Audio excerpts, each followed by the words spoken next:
Hello guys, എല്ലാവർക്കും എൻ്റെ പുതിയ വീഡിയോയിലേക്ക് സ്വാഗതം. നമ്മുടെ സ്പൈഡർമാൻ ബ്രാൻഡ് എന്ന് പറഞ്ഞ സിനിമ വെറും ഒരു സ്പൈഡർമാൻ സിനിമ മാത്രമല്ല, MCUവിലെ സ്പൈഡർമാൻ്റെ ഭാവി തീരുമാനിക്കുന്നവരുടെ സിനിമ കൂടി ആയിരിക്കാം. നോ വേ ഹോമിൻ്റെ അവസാനം പീറ്റർ പാർക്കറിനെ എല്ലാവരും മറന്നു. ഇനി അവൻ ഒറ്റയ്ക്കാണ്. പക്ഷേ ഈ ഒറ്റപ്പെടലാണ് അവനെ ഇതുവരെ കാണാത്ത രീതിയിൽ മാറ്റാൻ പോകുന്നത്. അപ്പോൾ ബ്രാൻഡ് കഴിഞ്ഞാൽ നമ്മുടെ സ്പൈഡർമാൻ്റെ ഭാവി എന്തായിരിക്കും? അവഞ്ചേഴ്സ് ഡൂംസ്ഡേയിൽ അവൻ ഉണ്ടാകുമോ? സീക്രട്ട് വാഴ്സിൽ എന്തായിരിക്കും അവൻ്റെ റോൾ? അതാണ് നമ്മൾ ഇന്നത്തെ വീഡിയോയിലൂടെ നോക്കാൻ പോകുന്നത്. വീഡിയോ ഇൻട്രസ്റ്റിംഗ് ആണെന്ന് വിചാരിക്കുന്നു. അവസാനം വരെ കാണുക. സ്പൈഡർമാൻ നോ വേ ഹോമിന് ശേഷം നമ്മുടെ പീറ്റർ പാർക്കറിനെ ആർക്കും ഓർമ്മയില്ല. എന്തിനു പറയണം, അവൻ്റെ ബെസ്റ്റ് ഫ്രണ്ട്സായ MJക്ക് നെഡിന് പോലും പീറ്ററിനെ ഓർമ്മയില്ല. അതിനാൽ ബ്രാൻഡ് ഡേയിൽ നമ്മൾ കാണാൻ പോകുന്നത് ഒരു ശരിക്കും ഫ്രണ്ട്ലി നൈബർഹുഡ് സ്പൈഡർമാനെ ആയിരിക്കും. കോളേജിൽ പഠിക്കുന്ന സ്വന്തം ജീവിതം ഫസ്റ്റ് തൊട്ട് തുടങ്ങുന്ന പീറ്റർ പാർക്കർ ഇതുവരെ കണ്ട MCU സ്പൈഡർമാനേക്കാൾ കൂടുതൽ മെച്ചുവറായ ഒരു സ്പൈഡർമാൻ ആയിരിക്കും ബ്രാൻഡ് ഡേയിൽ നമുക്ക് കാണാൻ പോകുന്നത്. പിന്നെ നമ്മൾ സ്പൈഡർമാൻ ബ്രാൻഡ് ഡേയിൽ കാണാൻ പോകുന്നത് സ്പൈഡർമാൻ്റെ കുറച്ച് പവർഫുൾ ആയിട്ടുള്ളൊരു വേർഷൻ ആയിരിക്കും. കാരണം എന്താണെന്ന് വെച്ചാൽ ഇതുവരെ ടോണി സ്റ്റാർക്കിൻ്റെ സാങ്കേതിക വിദ്യ നമ്മുടെ പീറ്ററിന് ഒപ്പം ഉണ്ടായിരുന്നു. പക്ഷേ ഇനി അവൻ സ്വന്തം സ്യൂട്ട്, സ്വന്തം ഗാഡ്ജറ്റ്സ്, സ്വന്തം തീരുമാനങ്ങൾ എല്ലാം സ്വയം ഉണ്ടാക്കേണ്ടി വരും.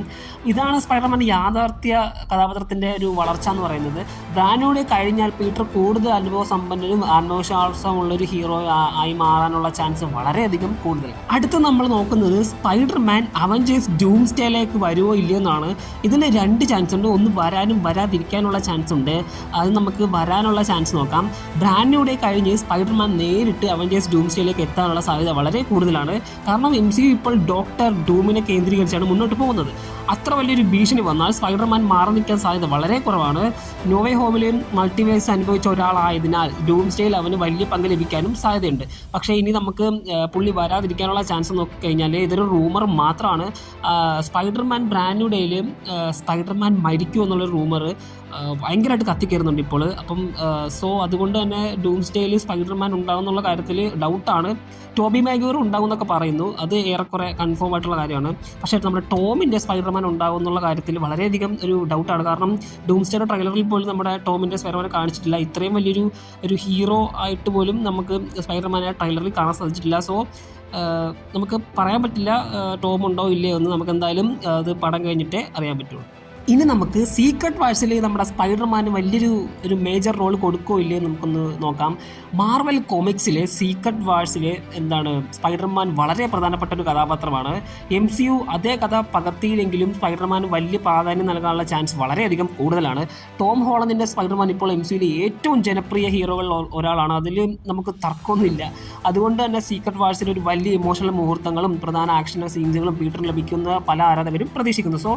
എനിക്ക് തോന്നുന്നുണ്ട് ഗൈസ്, സീക്രട്ട് വാഴ്സിൽ എന്തായാലും നമ്മുടെ സ്പൈഡർമാൻ ഉണ്ടാവുമെന്ന് എനിക്ക് ഉറപ്പാണ്. കാരണം ഡൂംസ്ഡേ ഇല്ലെങ്കിലും നമുക്ക് സീക്രട്ട് വാഴ്സിൽ നമ്മുടെ ടോം ഹോളണ്ടിൻ്റെ സ്പൈഡർമാനെ കാണാൻ സാധിച്ചേക്കും. പിന്നെ എല്ലാവരുടെയും ഒരു ചോദ്യമാണ്, നമ്മുടെ MJയും നെഡും തിരിച്ചു വരുമോ? മീൻസ് അവർ നമ്മുടെ സ്പൈഡർമാനെ ഓർല്ല, പീറ്റർ പാർക്കറിനെ ഓർക്കുമോ എന്നുള്ളൊരു ചോദ്യമാണ് ഇപ്പോൾ ആൾക്കാർ ചോദിച്ചുകൊണ്ടിരിക്കുന്നത്.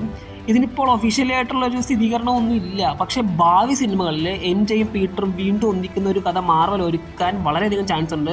കാരണം ഇപ്പോൾ ഞാൻ കഴിഞ്ഞ ദിവസം ഒരു പോസ്റ്റ് ഉണ്ടായിരുന്നു, മാർവൽ നമ്മുടെ ടോം ഹോളണ്ടിനെ വെച്ചിട്ട് 5ഓളം സ്പൈഡർമാൻ മൂവീസ് ഇറക്കാനുള്ള ഒരു പ്ലാനിങ്ങിലാണെന്ന്. അങ്ങനെയാണെങ്കിൽ ഉറപ്പായിട്ടും MJ നമ്മുടെ പീറ്ററിനെ ഓർക്കാനുള്ള ചാൻസ് വളരെ കൂടുതലാണ്. മേ ബി ബ്രാൻഡ് ഡേയിൽ തന്നെ ഓർക്കാനുള്ള ചാൻസ് ഉണ്ടെന്നാണ് എൻ്റെ ഒരു അഭിപ്രായം. കാരണം അവരുടെ ബന്ധം MCU സ്പൈഡർമാൻ്റെ കഥയിൽ ഏറ്റവും പ്രധാനപ്പെട്ട ഭാഗങ്ങളിലൊന്നാണ്. ഇനിയുള്ളവർക്കുള്ളൊരു സംശയം എന്ന് വെച്ചാൽ, നമ്മുടെ സ്പൈഡർമാൻ ബ്രാൻഡ് കഴിഞ്ഞാൽ നമ്മുടെ സ്പൈഡർമാൻ ഫ്രാഞ്ചൈസിയിലോട്ട് പുതിയ ക്യാരക്ടർ വരുമോ എന്നുള്ളതാണ്.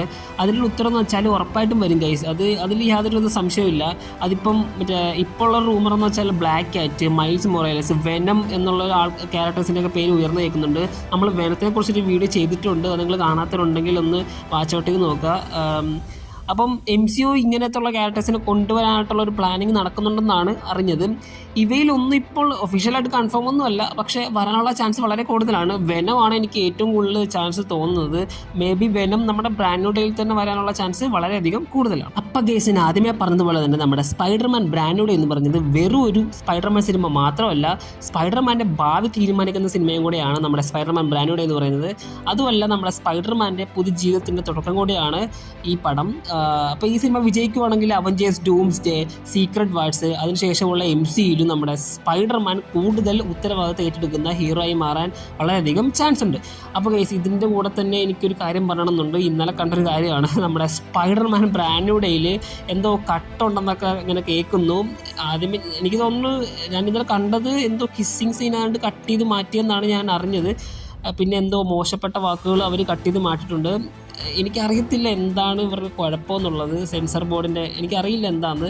ഇതുപോലെ തന്നെ ഒബ്സഷൻ എന്ന് പറഞ്ഞ സിനിമയിലും ഒരു മറ്റേ കാറിനകത്തൊരു സീനുണ്ട്, ഒരു പെണ്ണിൻ്റെ തല ഇങ്ങനെ ഇടിച്ചിടിച്ച് അങ്ങനെ കൊല്ലുന്ന സീൻ, അതും ഇവർ കട്ട് ചെയ്ത് കളഞ്ഞിട്ടുണ്ട്. എനിക്കറിയത്തില്ല എന്താണ് ഇവരുടെ കുഴപ്പമെന്നുള്ളത്. ആ സീനൊക്കെ ആ സിനിമയിൽ അത്യാവശ്യമുള്ളൊരു സീനായിരുന്നു, ഒബ്സഷൻ സിനിമയിൽ. അതൊക്കെ അവർ കട്ട് ചെയ്ത് കളഞ്ഞു. എനിക്കറിയത്തില്ല ഗൈസ്, ഇനിയിപ്പോൾ സ്പൈഡർമാനിൽ വേറെ വല്ല സീനും മെയിൻ സീനെ കട്ട് ചെയ്തിട്ടുണ്ടോ എന്ന് ആർക്കറിയാം. എന്തായാലും അതിനെക്കുറിച്ച് നമുക്ക് പറഞ്ഞിട്ട് കാര്യമൊന്നുമില്ല, ഒരു കാര്യമില്ല ഗൈസ്. അത് അങ്ങനത്തെ ഒരു അവസ്ഥയായിപ്പോൾ ഇപ്പോൾ ഇവിടുത്തെ അവസ്ഥ ഇങ്ങനെയാണ്. ഗൈസ് നമ്മുടെ വീഡിയോ ഇവിടെ കൺക്ലൂഡ് ചെയ്യാണ്. അതിന് മുമ്പ് ഞാനൊരു ചോദ്യം ചോദിക്കാം. നമ്മുടെ സ്പൈഡർമാൻ വീണ്ടും അവഞ്ചേഴ്സിൻ്റെ കൂടെ ചേരുമോ, അല്ലെങ്കിൽ നമ്മുടെ സ്പൈഡർമാൻ സ്വന്തം കാര്യം നോക്കി മുന്നോട്ട് പോവുമോ? എൻ്റെ ഉത്തരം എന്താണെങ്കിലും നിങ്ങൾ കമൻറ്റ് ബോക്സിൽ താഴെ കമൻറ്റ് ചെയ്യുക. അപ്പോൾ ഇതുപോലത്തെ കിടിലൻ വീഡിയോസാണ് ഇനിയും വരുന്നതായിരിക്കും. അതൊക്കെ കിട്ടാൻ വേണ്ടിയിട്ട് നമ്മുടെ ചാനലൊന്ന് സബ്സ്ക്രൈബ് ചെയ്തിട്ടേക്കുക. സോ നെക്സ്റ്റ് വീഡിയോ ആയിട്ട് കാണുന്നവരേക്കും ബൈ.